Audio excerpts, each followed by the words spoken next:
ओम शांति। प्यारे भाई बहनों, आज 12 जुलाई 2025 है। आज की ईश्वरीय महावाक्य से हम सभी मुख्य 5 बातें सुनते हैं। पहली बात, बाबा बोलते, मीठे बच्चे, तुम्हें सच्चा सच्चा वैष्णव बनना है। सच्चे वैष्णव भोजन की परहेज के साथ साथ पवित्र भी रहते हैं। सच्चे वैष्णव भोजन के परहेज के साथ साथ पवित्र भी रहते हैं। दूसरी बात, क्वेश्चन है, कौन सा अवगुण गुण में परिवर्तन हो जाए तो बेड़ा पार हो सकता है? कौन सा अवगुण गुण में परिवर्तन हो जाए तो बेड़ा पार हो सकता है? उत्तर है, सबसे बड़ा अवगुण है मोह। मोह के कारण संबंधियों को याद सताती रहती है। मोह के कारण संबंधियों की याद सताती रहती। किसी का कोई संबंधी मरता है तो 12 मास तक उसे याद करते रहते हैं, मुंह ढक करके रोते रहते हैं, याद आती रहेगी।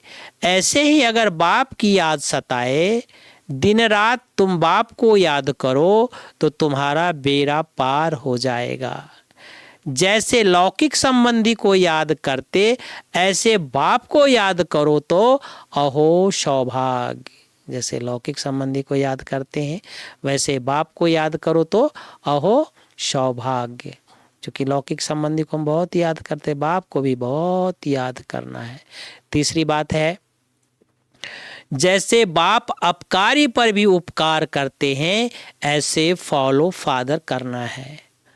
कोई भी कुछ बोले तो सुना अनसुना कर देना है, मुस्कुराते रहना है, एक बाप से ही सुनना है।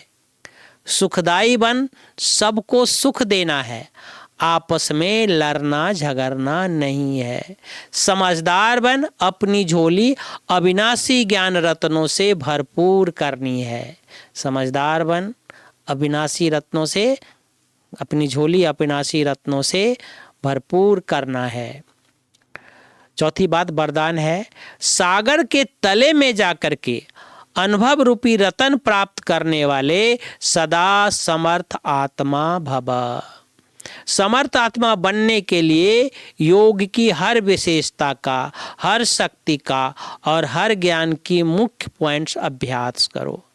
अभ्यासी लगन में मगन रहने वाली आत्मा के सामने किसी भी प्रकार का विघ्न ठहर नहीं सकता है। इसलिए अभ्यास की प्रयोगशाला में बैठ जाओ।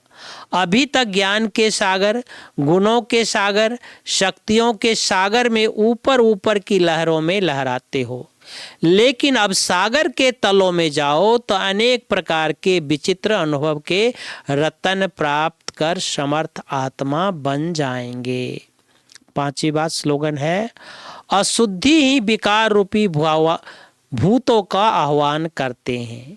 अशुद्धि ही विकार रूपी भूतों का आह्वान करती है। इसलिए संकल्पों से भी शुद्ध बनो।